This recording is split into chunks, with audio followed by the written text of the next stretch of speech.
신일고등학교에서 역사를 가르치고 있는 교사 김준우입니다. 엔필드 53이라는 총이 어떻게 탄생되었는지 알려드리도록 할게요. 1850년에서 70년대에는 총기의 개념 자체가 빠르게 변하고 있었던 시기였죠. 영국은 1853년에 엔필드 조병창에서 만들어진 총 엔필드 53이라고 부릅니다. 엔필드 53은 총강이라고 하는데 여기에 홈이 파져 있습니다. 강선총이라고도 얘기를 해요. 총을 쐈을 경우에 총알이 막 돌면서 나오면서 전에 강선총이 아니었을 때보다 4배 이상 되는 거리를 나아갈 수 있고요. 파괴력도 어마어마한 총이죠. 이 총을 장전할 때 단점이 좀 있어요. 원래 처음 총들은 장전할 때 총알을 앞쪽에 넣어요. 강선이 있기 때문에 장전하기가 쉽지 않습니다. 그래서 이 엔필드 53은 미니에 탄을 사용하게 됩니다. 이 미니에라는 것은 프랑스 사람 이름입니다. 그 사람이 본격 개발해가지고 이제 적용된 총알이 바로 이 미니에 탄이 되겠습니다. 동그란 총알이 아니라 약간 긴 원통형 총알이고요. 원통 안에는 좀 비어 있습니다. 총알을 장전할 때는 잘 들어가겠죠. 총을 쏘게 되면 이 뒷부분에 터지게 되면서 여기가 벌어지게 됩니다. 강선이랑 딱 맞아가지고 빠르게 돌면서 나갈 수 있는 관통력이 굉장히 좋고 전쟁에서 대량 살상이 이제 나타나는 아주 획기적인 총알이 바로 이 미니에탄이었습니다. 엔필드 53 강선, 위력이 파괴적이고 조준도 잘 돼서 정확도가 높였던 총이고요. 미니에탄환, 최첨단 탄환으로서 강점을 극대화시킨 게 바로 엔필드 53이라는 거죠.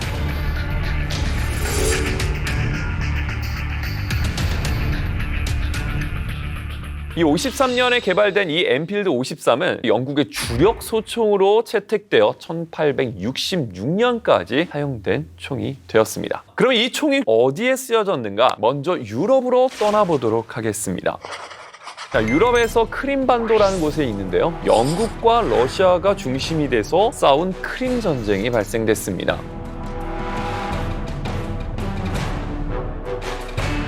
당시 러시아는 강선식 총이 아니었어요. 이 엔필드 53은 긴 사거리를 이용해서 러시아 군인들은 당할 수밖에 없었습니다. 러시아가 패배를 당하고 영국이 이기고 엔필드 53이 활용이 되었습니다. 자, 유럽에서 활약을 했던 엔필드 53이 인도 지역으로 가보도록 하겠습니다. 인도는 영국이 동인도 회사가 가가지고 이제 무역을 거점으로 삼고 장악해 나가고 있는 시점이었습니다. 동인도 회사는 자신을 지키기 위해서 인도 사람들을 용병으로 고용을 했었는데요. 세포이라고 부릅니다. 엔필드 53이 지급이 된 거예요. 미니에탄환을 사용한다 그랬었죠. 기름을 먹인 종이에다가 화약을 채우고 미니에탄환을 넣은 다음에 세트로 제공이 되는 카트리지가 나오게 된 겁니다. 근데 여기서 문제가 생겼어요. 이 종이 카트리지 기름이 발라져 있는데 이빨로 뜯어서 화약을 부어야 됐거든요. 그럼 기름을 먹게 되는 거죠. 근데 여기서 소문이 돈 게 이 기름이 바로 돼지 기름과 소기름이 섞여 있는 기름이다. 당시 인도의 대표적인 종교는 힌두교와 이슬람교거든요. 힌두교는 소를 먹지 않습니다. 이슬람교는 돼지고기를 먹지 않죠. 영국 이거 안 되겠구만. 동인도 회사 용병이었던 세포이를 중심으로 1857년 봉기를 일으키게 되죠. 인도의 민족운동이라고 부릅니다. 이 세포이 항쟁 결과 인도가 이겼을까요?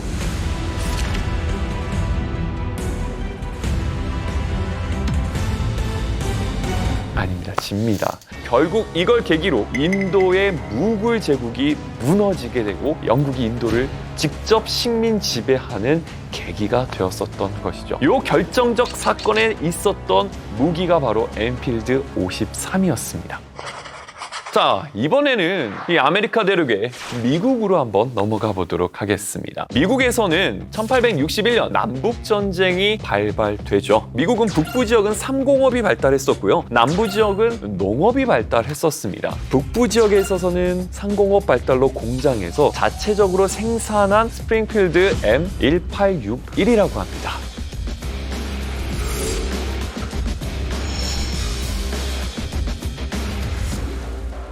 북부는 직접 총을 만들매도 불구하고 총이 많이 필요하다 보니까 이 영국에서 수입했던 게 바로 엔필드 53이죠. 남부군은 농업 중심이에요. 주로 모카를 재배해가지고 영국에다가 팔았습니다. 그리고 영국에서 엔필드 53을 정말 대량으로 들어오게 되는 것이죠. 자, 이러면서 남북전쟁이 벌어지는데 약 90만 정이 미국으로 넘어가게 됩니다. 어마어마한 숫자가 넘어가게 되죠. 굉장히 원시적인 무기로서 전쟁을 치렀지만 미국에서 일어난 모든 전쟁 사상자의 숫자보다 남북전쟁에서 발생한 사상자의 숫자가 훨씬 더 많았던 것, 바로 이 미네탄을 사용한 엔필드 53이 주력으로 사용됐기 때문입니다. 전 세계를 돌면서 정말 굵직굵직한 역사적 사건마다 엔필드 53이 주력으로 사용이 됐지만 전장식 총은 이제 뒤로 가게 되는 것이고요. 프로이센이 부장식 총이 대세로 떠오르게 되는 시점이 바로 1866년이라고 보시면 되겠습니다. 부장식 총이란 무엇이냐? 여태까지는 장전을 할 때 앞에 있는 총구로 장전을 했지만 이제는 뒤쪽에서 총알을 넣고 장전하는, 뒤쪽으로 장전한다 해서 후장식 총이라고 얘기합니다. 전장식 총은 서서 장전을 해야 됩니다. 근데 후장식 총은 앉아서 하든 누워서 하든 자유롭게 장전 속도는 훨씬 더 빨라지면서 효율적인 무기로서 등장하게 되는 것이죠.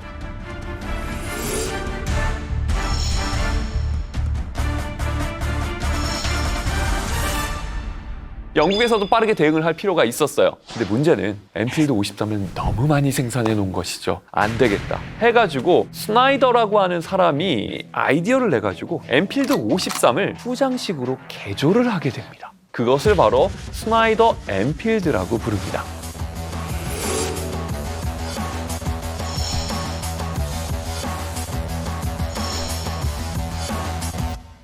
발사 속도는 이전의 엔필드 53보다 약 3배 정도가 빨라졌습니다. 신속하게 장전을 하고 어떤 자세에서도 사격이 가능하고요. 1866년부터 사용되어 대영 제국의 전성기를 대표하는 소총 중 하나로 활약하게 되는 것이죠. 약 80만 정의 스나이더 엔필더가 만들어졌는데 그중 상당수가 넘어간 곳이 있으니 그곳이 바로 일본입니다.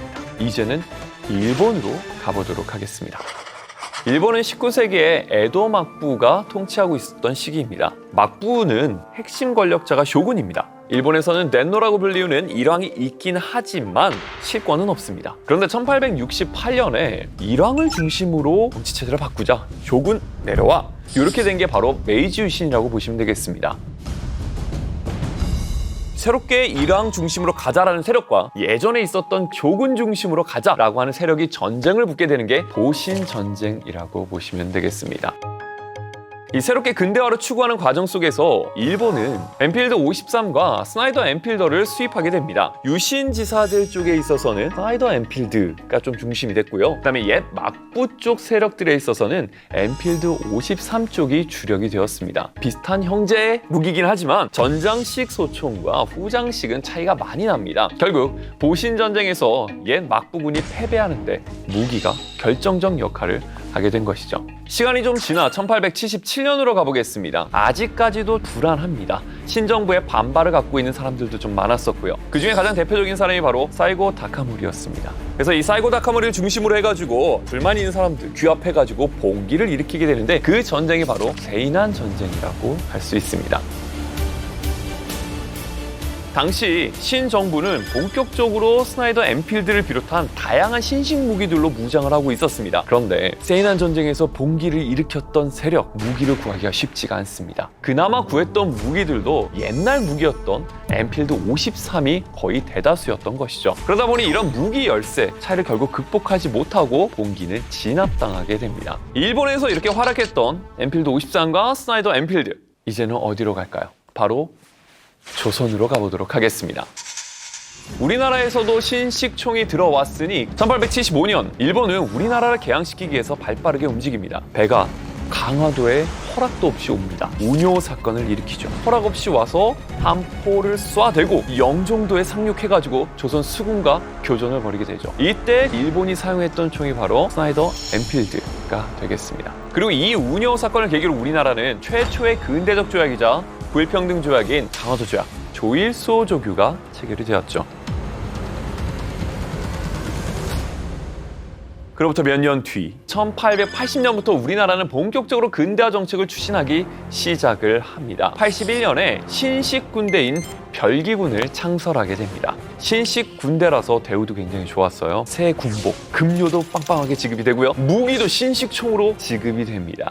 여러 나라에서 개발된 다양한 총들이 들어오게 돼요. 엔필드, 스나이더 엔필드도 청나라로 거쳐가지고 들어왔다라는 기록이 현재 남아 있습니다. 1882년 이모군란이죠.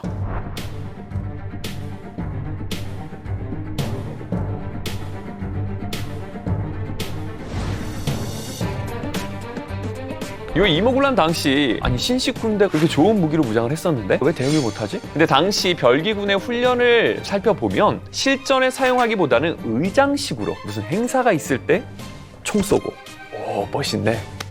실전에서는 그렇게 효과를 보지는 못했었죠. 시간은 조금 흐릅니다. 1894년은 우리나라에서 굉장히 중요한 사건이 발생했던 해입니다. 바로 동학농민운동이 일어났었던 시기이죠. 이 동학농민운동, 구체제를 무너뜨리고 백성 중심의 새로운 세상을 열어보자 라고 하면서 전국 각지에서 들고 일어납니다. 이 봉기를 진압하기 위해서 당시 조선 정부는 청나라의 SOS를 치죠. 청군이 들어온다는 소식을 듣고 일본군도 들어오게 됩니다. 그리고 일본은 들어올 때부터 청나라랑 싸우겠다는 생각을 갖고 들어오죠. 그렇게 해서 일어난 게 바로 1894년 청일전쟁이 발생이 됩니다. 일본은 빠르게 공업화를 진행하면서 총을 직접 제작합니다. 이 무라타라는 사람을 중심으로 제작했기 때문에 이거를 무라타 소총이라고 부르죠. 청일전쟁 당시에는 이 보급률이 많지는 않았기 때문에 주력은 스나이더 엔필드가 차지하고 있고 무라타 소총도 같이 들어오게 됩니다. 그러면서 청일전쟁에서 일본이 승기를 잡아가죠. 그랬을 때 동학농민군, 우리 이대로 있을 수 없다. 일본 물러가라! 라고 하면서 2차 봉기를 일으킵니다. 그러면서 다 같이 서울로 진격하는 도중에 공주 우금치 지역에서 일본군 관군과 전쟁이 벌어집니다. 이게 바로 우금치 전투가 되죠. 이 우금치 전투에서 일본군의 그 발달된 무기에 의해서 우리 농민군들은 속수무책으로 당하고 결국 패배하게 됩니다. 이때 사용됐던 대표적인 무기도 바로 스나이더 엔필드가 되겠죠. 우리 농민군들한테 정말 피눈물 안겨준 무기라고 볼 수가 있겠습니다. 1907년으로 넘어갑니다. 1907년은 고종이 을사늑약의 무효를 알리기 위해서 헤이그에 특사를 파견한 해이고 그걸 계기로 고종이 강제 퇴위당하기도 했죠. 그리고 즉위한 순종 황제가 정미칠조야 비밀 각서로 우리의 군대를 해산시킨 해이기도 합니다. 그러면서 우리나라 되찾기 위해서 정미의병이 일어났었죠. 근데 의병의 상황은 굉장히 열악합니다. 1907년에 발생한 정미의병 때에는 해산된 군인들이 들어갔었기 때문에 그나마 신식 무기가 좀 들어갔었습니다. 정미의병이 일어나기 전에 있었던 의병들 있죠. 을미의병, 을사의병. 거기서는 대부분의 무기는 화승총이죠. 한 발 장전하는데 그 오랜 시간 걸리는 그 화승총. 그럼에도 불구하고 우리는 국권을 지키기 위해서 그 낡은 무기를 가지고 싸웠습니다. 지리산 일대에서 의병 투쟁을 벌인 거창수비대 의병은 화승총을 개량한 첨보총 구입을 위해서 애를 썼습니다. 그러나 이처럼 많은 노력에도 불구하고 일본군의 지속적인 진압과 수색작전으로 인해 의병의 무장 상태는 크게 개선되지 못합니다. 외국에서는 이미 퇴물로 여겨졌던 엔필드 53. 하지만 우리 의병에서는 정말 그 총 한 자루라도 정말 $10,000를 주고라도 구입하고 싶었던 총이었죠. 우리 의병들은 무기가 없습니다. 그들은 말할 수 없이 용감하지만 당신이 알다시피 그들의 총은 쓸모가 없으며 화약도 이젠 거의 떨어졌습니다. 우리는 무기를 살 수가 없습니다만 당신이 원하는 곳이라면 아무 곳이나 자유롭게 다닐 수가 있습니다. 우리에게 무기를 좀 사다 주십시오. 돈은 필요한 대로 요구하십시오. 그것은 문제가 없습니다. 무기를 구할 수만 있다면 $5,000든 일반 달러든 필요한 대로 드리겠습니다.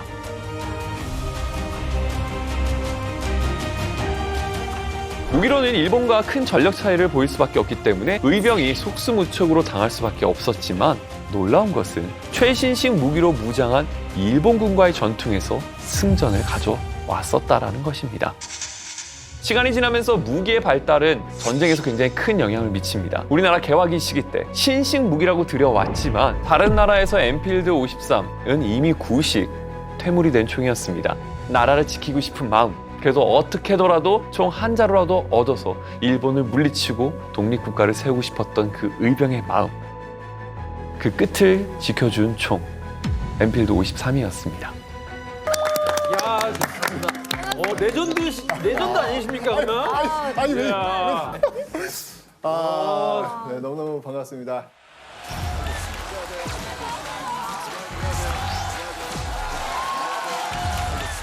지명도예요. 경기도 연천군 전곡리.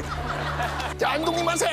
안동님 만세! 이렇게 제가 아까 역사라고 하는 것은 사람을 만나는 인문학이다라고 말씀드렸는데 기억해 주십시오. 그래야 역사가 됩니다. 선생님 너무 반가워요. 아유, 저는 진짜요. 정말 선생님을 랜선으로 수업을 듣다가 몇 살 때예요? 뭐 17살, 18살 이럴 그래. 때죠. 그러니까요. 학생 때 이렇게 연구 시절. 듣다가 같이 방송을 하게 되니까 너무 신기한 거예요. 저도 지금 너무너무 이렇게 설레고 너무 행복해요. 그러니까 사실 가르치는 사람이 제일 행복할 때가 이렇게 제자들과 함께 무언가를 할 때 그때 참 뿌듯하거든요. 예. 절 제자로 받아주시는 겁니다. 그럼요. 그런가요? 예. 전혀 생각하지 못했던 그런 질문들을 하셔가지고 그게 너무 신선한 것 같아요. 아 예. 오늘도 질문 많이 하겠습니다. 예. 잘 부탁드리겠습니다. 특히 이제 우리 서민교 교수님께서 함께해 주셨는데요. 진짜 국제 정세에 대해서 정말 해박한 지식을 갖고 계신 그런 전문가시라서 특히 오늘 그 세계사의 그 한 획을 그을 이야기를 할 텐데 이 사건이 우리 역사에 어떤 영향을 미쳤는지 한번 교수님과 한번 이야기를 나눠봤으면 좋겠습니다. 하여튼 중간중간에 좀 재밌는 얘기 많이 좀 부탁드리겠습니다. 팍팍 던져주십시오. 네. 자, 오늘 진짜 너무 기대가 됩니다. 그럼 네. 어디로 갑니까, 선생님? 자, 이곳으로 갑니다. 이곳은 너무 화려하고 화려하고. 너무 아름다운 곳입니다. 바로 뉴욕입니다. 뉴욕. 네. 뉴욕으로 그냥 바로 떠나보시죠.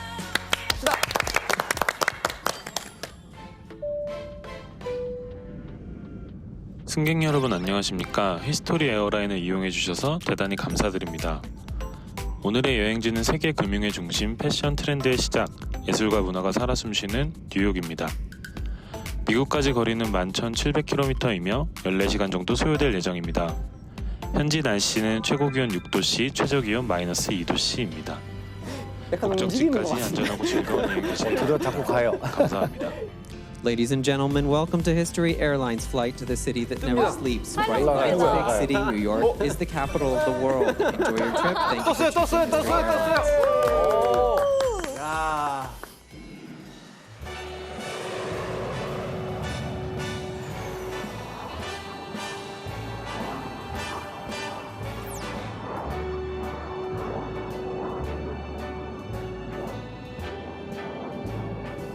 Start spreading the news. 가고 싶다. I'm leaving today. I want to be a part of it. 그립네. New York, New York. These vagabond shoes. 저기 올라갈 수 있어요? 꼭대기에? 여기서 볼 수 있다 그러던데. 여기서 볼 수 있다 그러지 않았어요? 여기 여기인가? 안에 여기인가? 여기겠죠? 여기 머리에. 가고 싶다. New York, New 아, 타임스퀘어다. 가면 사진 한번 찍어야지 여기서. 저기 광고 진짜 화려하잖아요. 브로드웨이. 브로드웨이. 와. 길거리에서 교막하시는 분들도 많고. 진짜 어떡해. 가고 싶어. 저런 시기가 다시 올까요? 와야죠. If I can make it there, I'm gonna make it anywhere. It's up to you, New York, New York, New York.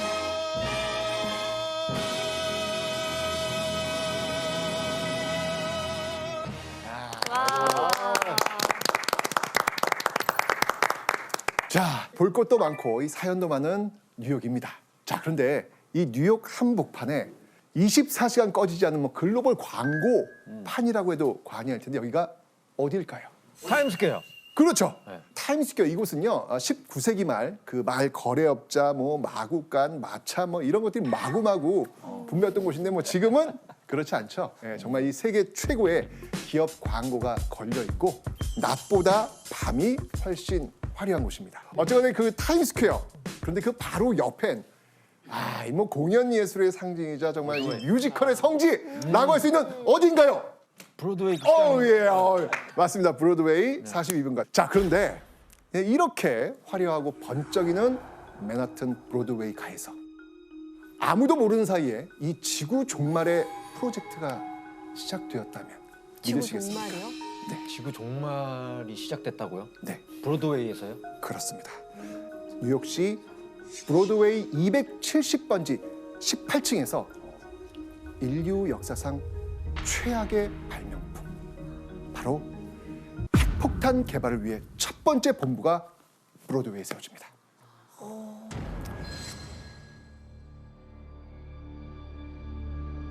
제2차 세계대전의 이 발발과 함께요 독일 나치즘이 극에 달할 무렵 이 맨하튼을 시작으로요 시카고, 뭐 워싱턴 DC, 그다음에 버클리, 하여튼 미국 30여 개 도시에서 맨하튼 프로젝트라고 불리는 전 지구적 기밀 연구가 시작됩니다. 이 극비로 개발된 핵폭탄은요 인류 역사 최초로 일본 열도에 투하됩니다.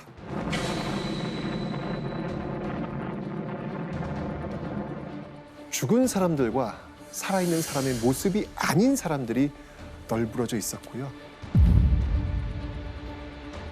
일본이 하와이 진주만을 공습한 그날 약 350기의 비행기에서 폭탄이 쏟아지기 시작합니다.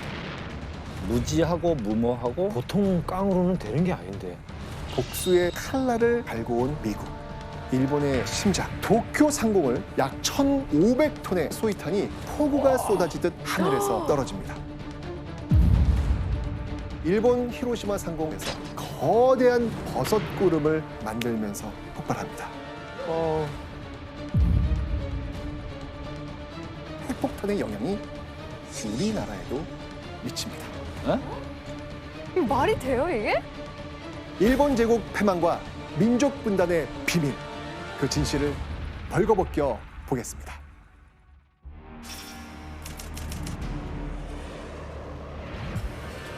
인류 역사상 그 최악의 무기를 할 수 있는 이 핵폭탄. 이 핵폭탄이 만들어지기까지 그 원인을 처음으로 제공한 나라는 어디일까요? 원인을요? 원인을. 그럼 다른 나라라는 얘긴데 미국이 그렇죠. 아닌 다른 나라. 미국이 아닌 거라는 건데. 수밖에 없었다. 독일? 근데 저는 사실 이 질문을 던질 때 저는 일본이요라는 답을 하실 거라고 생각했는데 맞습니다. 바로 독일입니다. 그러니까 이 악마의 화신 그 히틀러의 두 손에 핵무기가 들어갈 수 있다는 그 소식이 유럽과 미국에 과하게 퍼집니다. 너무 끔찍해요. 히틀러가 핵 가졌으면은 지금 저희는 없었. 지구는 그냥 독일이죠. 그냥 지구는 지금 저희가 독일어로 얘기하고 있을 수도 있어요. 독일이죠. 이게 1930년대 후반 이 독일에서 이 우라늄 원자를 쪼개는 실험에 성공했다는 소식이 바닥에 퍼지면서요. 가만히 있을 수 없다는 그 판단을 내린 과학자들은요. 가장 위대한 물리학자, 여러분 아마 잘 아실 겁니다. 상대성 이론의 주인공. 누굽니까?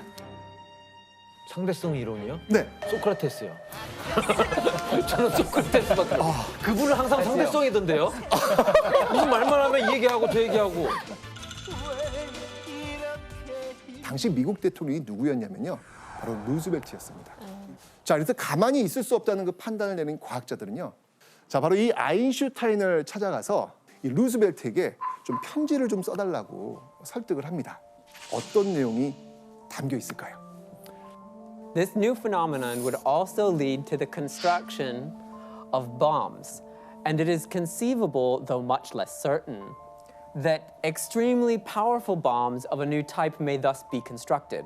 A single bomb of this type, carried by a boat and exploded in a port, might very well destroy the whole port together with some of the surrounding territory.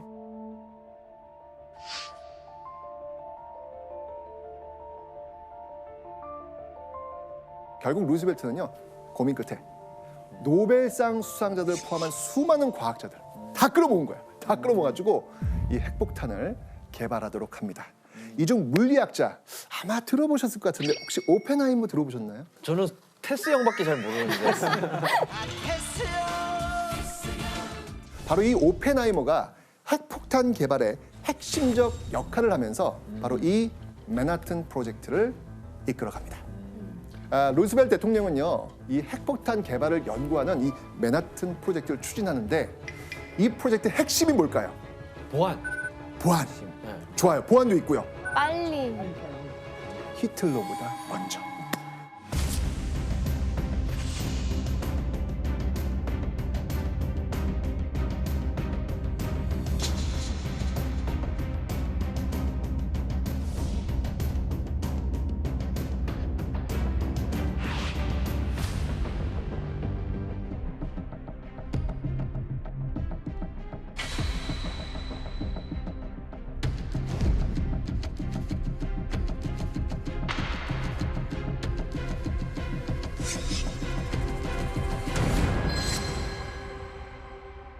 자, 그런데 어느 날 이 당시 부통령이었던 이 트루먼이 루즈벨트 대통령의 그 비서실로부터 전화 한 통을 급하게 받습니다. 빨리 들어오라고. 그래서 백악관으로 이제 곧장 달려간 이 트루먼은요, 영부인으로부터 충격적인 이야기를 듣게 됩니다. 무슨 얘기죠? 루즈벨트 대통령이 사망했다는 소식입니다. 네.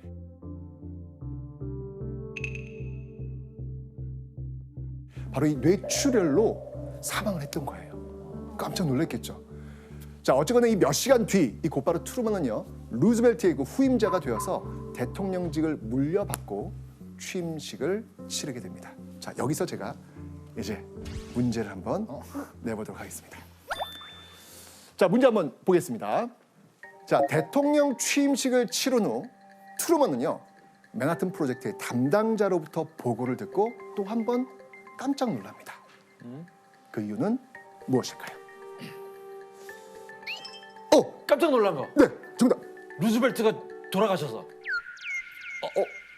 이게 돌아가셨다는 얘기는 이미 깜짝 놀랐고, 이미 놀랬고. 이건 두 번째 깜짝 놀란 두 번째, 건데 두 번째. 왜 깜짝 놀랐을까?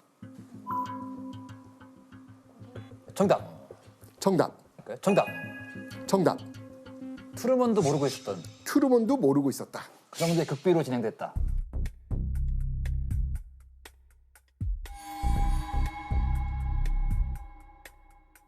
몰랐을까? 모르겠네. 정범선 씨. 정답입니다. 진짜 몰랐구나. 몰랐어요. 부통령도 모르는 거예요.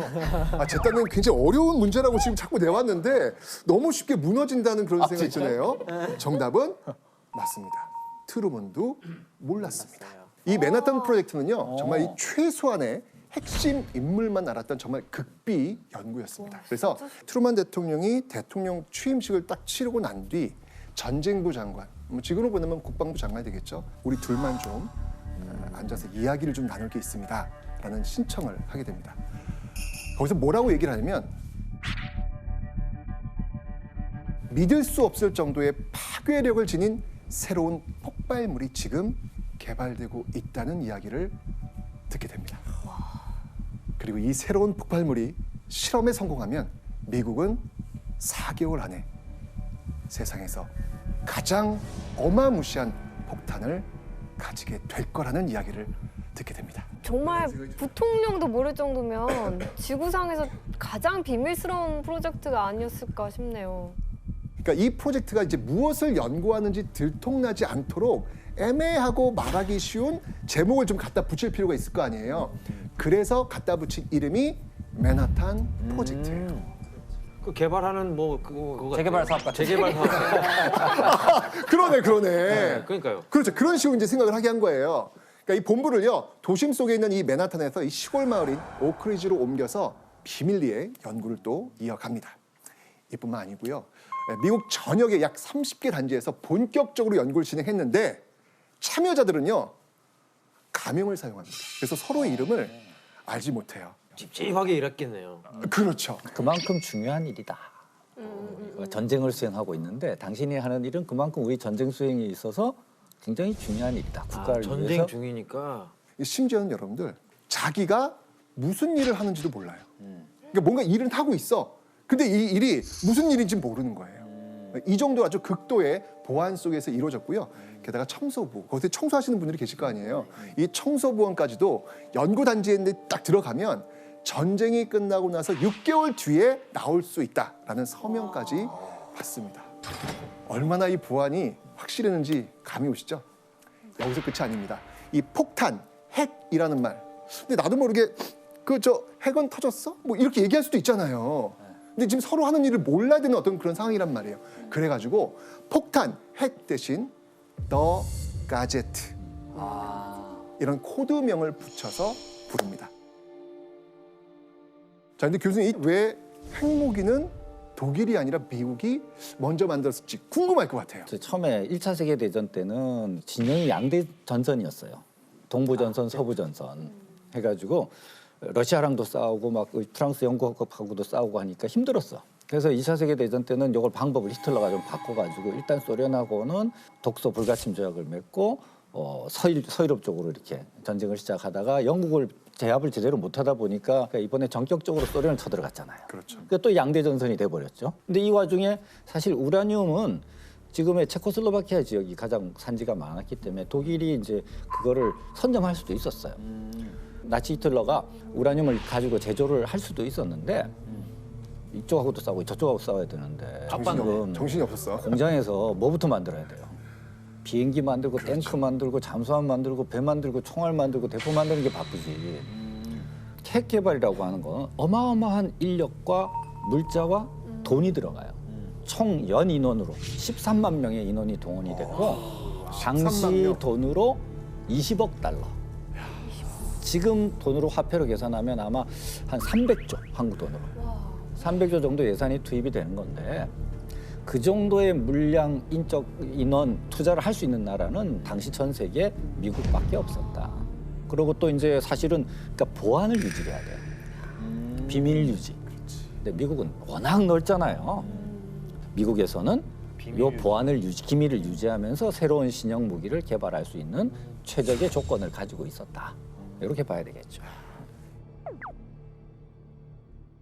근데 제가 알기로는 미국 쪽이 이제 일부러 좀 두뇌를 가지고 오려고 저기 이제 반대쪽에 있는 똑똑한 사람들한테 국적까지 이렇게 부여를 하면서 데리고 왔대요. 막 엔리코 페르미라든가 막 이탈리아 사람인데 그렇게 데리고 왔고 브라운인가? 네, 브라운 박사. 브라운 박사 그 미사일을 개발하는 걸로 되게 유명한 사람이 있었는데 이렇게 데리고 와가지고 많이 했는데 근데 그 사실은 이제 그 이 핵 얘기가 되게 좀 특이한 게 핵 실험에 성공한 거를 한 게 이제 시카고 대학교에서 했어요. 우리 무교에서. 네.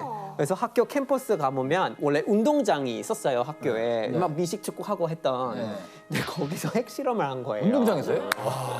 대학교에서 네, 진짜 대학교의 대학교에서 운동장인데 그걸 빌려서 거기서 한 거고 그 성공하니까 이거를 좀 기념하고 거기에다가 도서관을 지어버렸어요. 아니, 땅이 남아 있어요 아직?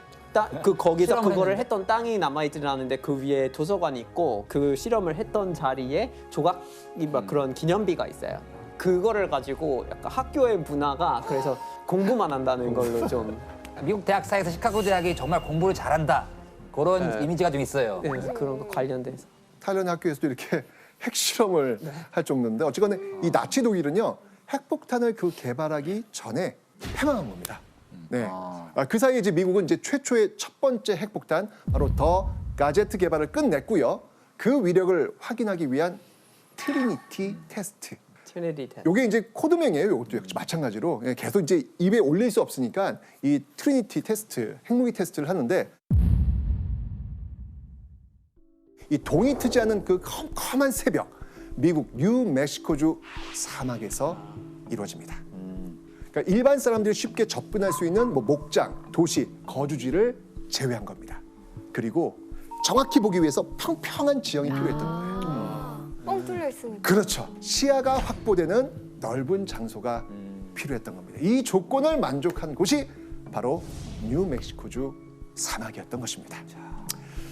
자, 이날 이 90명이 넘는 사람들이 테스트에 참여했는데요. 이들의 눈앞에 드디어 기괴한 모양의 핵폭탄 가제트가 공개됩니다. 더 가제트입니다. 아, 동그래요? 동그래요? 더 가제트입니다. 아, 동그래요? 저게 뭐야? 저거 가다가 전선 하나 잘못 건들면 죽는 거야. 진짜로 너무 저거 외형이 그죠? 너무 이게- 선이 저렇게 외형에 다 드러나 있는데. 이게 블루투스가 없었던 때네. 실험실에 있는 그대로 그냥 옮겨놨다고 보시면 되는 거예요. 아, 저게 터지는 거예요, 저게? 그렇죠. 이게 진짜 그렇게 핵폭탄- 크지는 않네요. 사람 옆에 서 있는데 그렇죠. 그렇게 근데 크지는 않네. 위력은 어마어마합니다. 상상을 초월합니다. 네. 선생님 그래서 결국에 이게 성공하나요? 이 폭탄이? 드디어 모두가 보는 앞에서 이 가제트는 점화됩니다. 이후에 하늘 위 약 12km의 높이의 버섯 구름을 만들면서 성공적으로 폭발합니다. 야, 저 조그만한 게 진짜. 우리 인류 역사에서 핵폭탄이 처음으로 터진 순간, 이날이 바로 1945년 7월 16일입니다.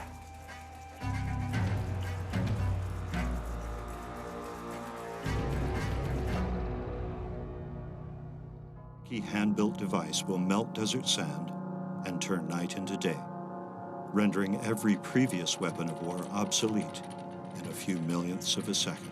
끌어올리죠 지금?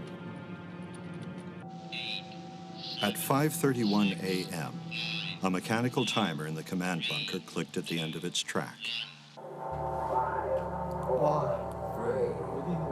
저 진짜 저러고 있네.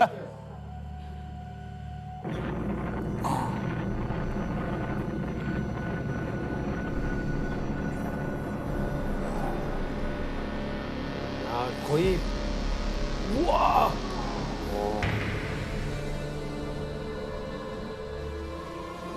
와 이게 실제 영상이야? 진짜 어마어마하죠. 너무 무서워요. 아니 무서워요. 저는 이거 보면 이게 소름 돋더라고요. 저게 핵폭탄의 위력이구나. 자, 이때 이 핵폭탄 폭발을 지켜본 과학자들이 이렇게 증언을 합니다. 한낮의 태양보다 몇 배는 더 큰 강도의 빛이 사방에 쏟아졌다. 눈이 완전히 멀어버렸고 30초가 지난 다음에야 시력을 되찾았다. 얼마나 무서웠을까?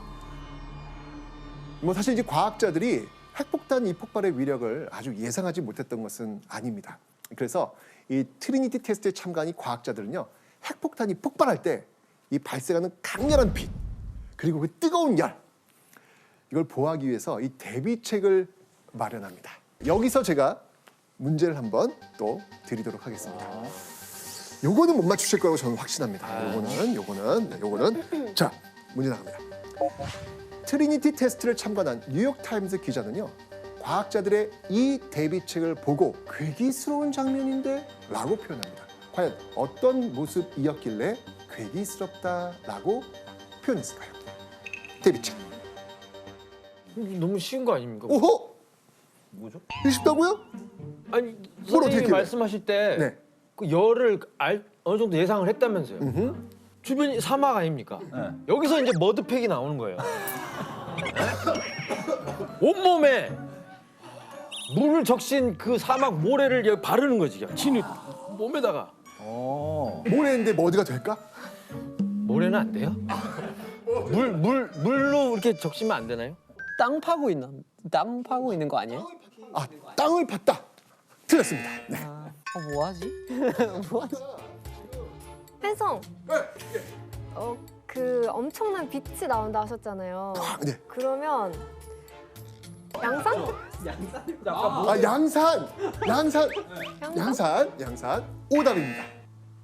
지원 씨가 머드팩을 발랐다면서요. 발랐는데 온몸에. 네. 아니, 혜성 씨, 이거 맨날 들고 다니잖아요. 어?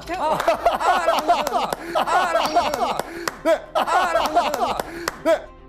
뭐?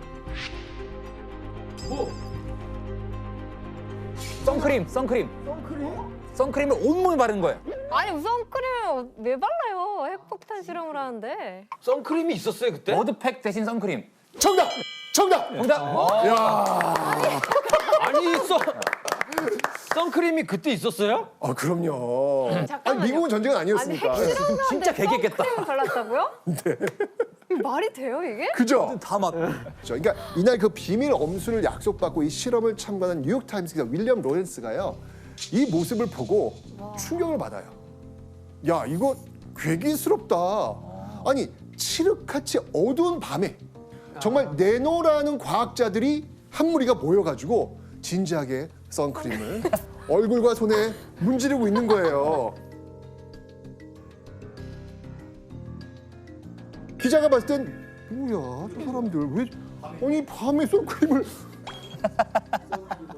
얼굴과 손에 또 그 외에도 그 왜 용접할 때 여러분들 왜 이렇게 보면 검은 유리 있죠? 그렇죠. 예. 그 두꺼운 그 검은색 유리판을 이렇게 두르기도 했고요. 심지어 이 맨하튼 프로젝트의 책임자였던 그 오펜하이머와 이 그로브스 장군마저도요. 그 현장, 폭발 현장에 가서 신발에다가 이 종이 덮개만 이렇게 두르고요. 이렇게 다니는 거예요, 이렇게. 그것도 괴기스럽네요. 야, 이게 지금 말이 됩니까? 이 지금이었다면 어떡해. 와, 이게 완전 무방비구나라는 걸 알 수 있습니다. 놀랍죠? 새 신발들 신으셨나? 왜 발은 보호하면서 저렇게 몸은 내둔 거야? 발을 보호할 정도면 자기도 몸을 보호해야 된다는 생각을 안 할까?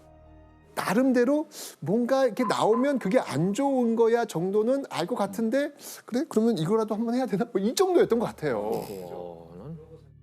자, 어쩌면 이 트리니티 테스트를 통해서 미국은요, 이 핵무기의 파괴력이 어마무시하다는 걸 알게 되었는데요. 자, 그렇다면 이토록 강력한 살상 무기인 핵폭탄을 왜 일본에 그것도 2발이나 떨어뜨리게 된 걸까요? 그리고 인류 역사상 인간에게 최초로 투하된 핵폭탄과 우리의 분단이 어떤 연결고리를 가지고 있는지 그 비밀을 파헤치기 위해 우리 두 번째 여행지로 떠나보도록 하겠습니다. 패키지가 좋은데요? 여러 군데 가네. We can take it high. I can hear the thunder coming from your mouth, and I know my number's up. Give me some Stevie Wonder, click, put it on before we go under. 물 색깔 봐.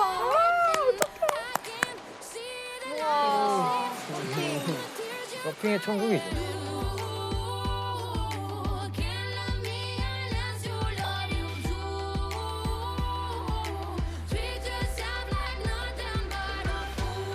아, 터틀베이 아닙니까? 가보셨구나. 저는 여기서 유학을 했잖아요. 아, 그렇구나. 음식 그 유명하잖아요. 하와이 새우가 또 유명하죠. 네. 새우가 맛있죠. 슈프림. 야,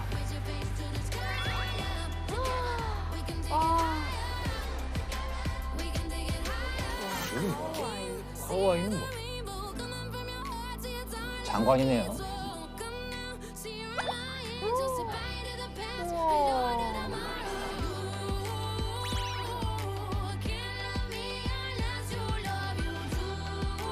저기 가봤어요. 여기 가. 발이 쩍쩍 붙어요. 그냥 땅을 밟을 때마다. 네. 이게 화산섬이 시커매가지고.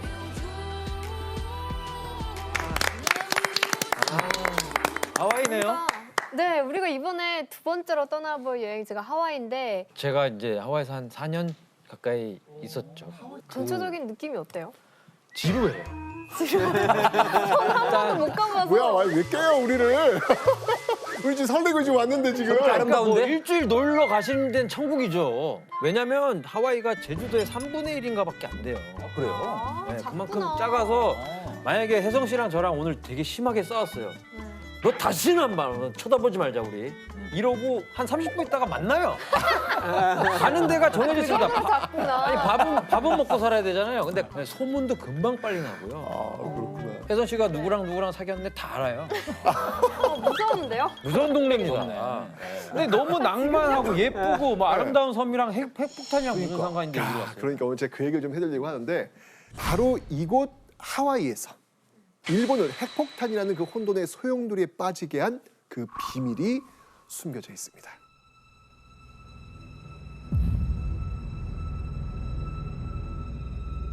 자, 트리니티 테스트가 있기 4년 전 하와이 오아후 섬의 진주만으로 한번 가보려고 합니다. 진주만. 진주만 이야기 한번 해보면 눈을 한번 상상해 보세요. 푸른 바다, 에메랄드빛. 너무 좋잖아요. 그리고 새하얀 모래가 이렇게 눈앞에 쫙 펼쳐져 있습니다. 따뜻한 햇볕이 내리쬐는 하와이. 그리고 평화로운 일요일. 브런치 먹어야 되는데 일요일이면. 자, 그런데요. 이때 머리 위로 까만 비행기들이 한 대, 두 대 나타나더니 하늘을 새까맣게 뒤덮기 시작합니다. 곧이어서 약 350개의 비행기에서 엄청난 굉음과 함께 폭탄이 떨어지기 하와이로요? 시작합니다. 하와이로요? 환상의 섬, 지상 낙원이라 불리던 이 하와이가 말 그대로 불지옥으로 변한 그날 1941년 12월 7일입니다. 네, 여기 지금 일본이 지금 출격을 하고 있는 중이에요. 지금. 정말 이렇게 새까맣게 정말 때로 지금 몰려오는 겁니다. 지금. 날파리들 같네. 폭격이네. 폭격했네. 갑자기.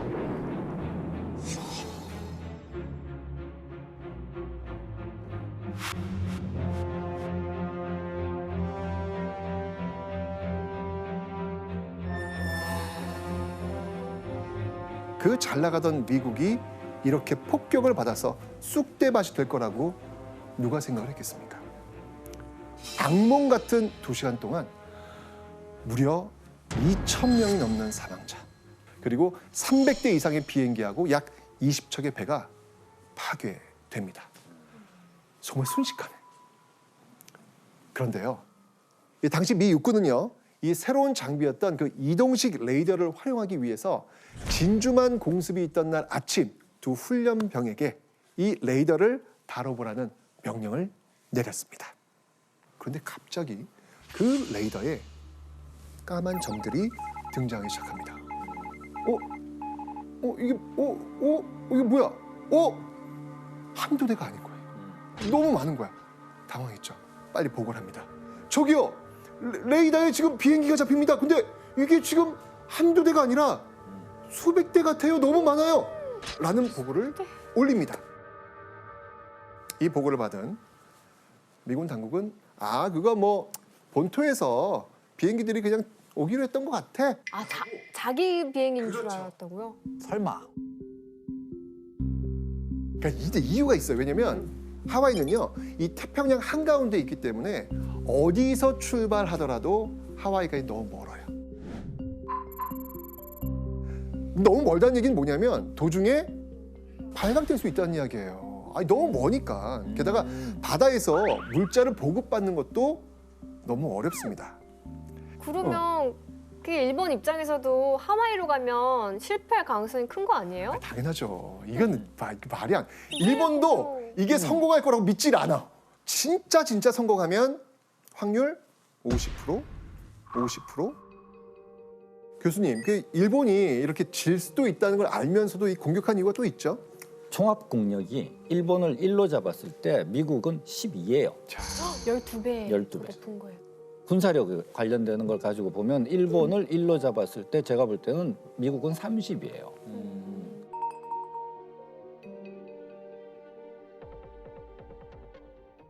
그럼 이제 궁금하시죠? 아니 이게 성공 확률도 이렇게 낮은데 왜 일본은 왜 그랬을까요? 이런 무모한 작전을 감행했을까? 당시 일본은요, 이 태평양 일대에서 지금 세력을 확장한 어떤 그런 상태였거든요. 근데 이걸 저지하기 위해서 미국 루즈벨트 대통령이 일본의 그 석유를 포함한 모든 수출을 딱 금지해 버립니다.